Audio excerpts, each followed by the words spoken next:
The Echo, allowing truth to go unchallenged.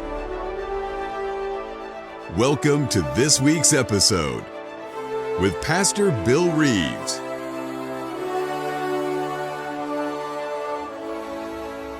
Thanks for tuning in to The Echo today.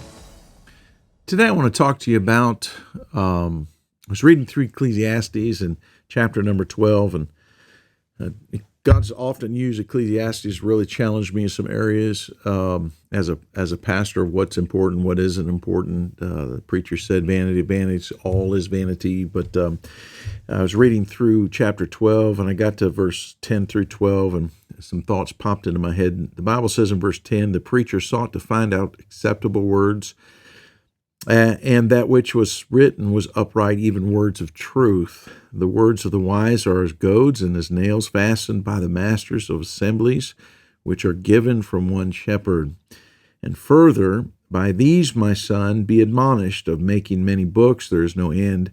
Much study is a weariness of the flesh. I can tell you, there have been times when I was in college that studying late at night, I'd fall asleep, and reading has never been easy for me. Sitting down and reading a book or biography of some sort is not something I enjoy doing. If I could do something, I like to get out. I like to build something. I'd like to build a bus route. I'd like to build a shed. I like to mow a lawn or beautify the properties here at the church a little bit. I'm just more of an active person, and so reading and writing books is really not my forte.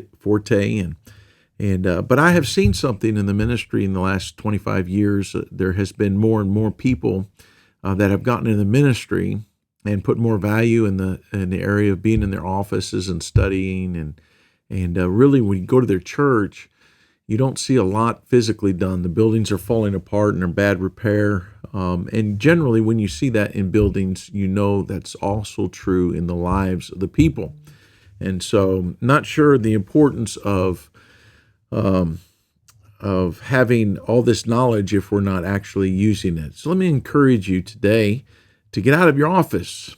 If you're a pastor, go out and do some work on your church property. Maybe go through the auditorium or walk through the buildings and make a list of some things that could be done, whether light switches need to be repaired or plugs are falling out of the wall, or maybe there's some marks on the wall, could touch up with some paint. Go out and win someone to Christ. Go visit somebody in the hospital. Maybe that person that didn't show up to church this Sunday, maybe go visit them and try building your Sunday school class a little bit more.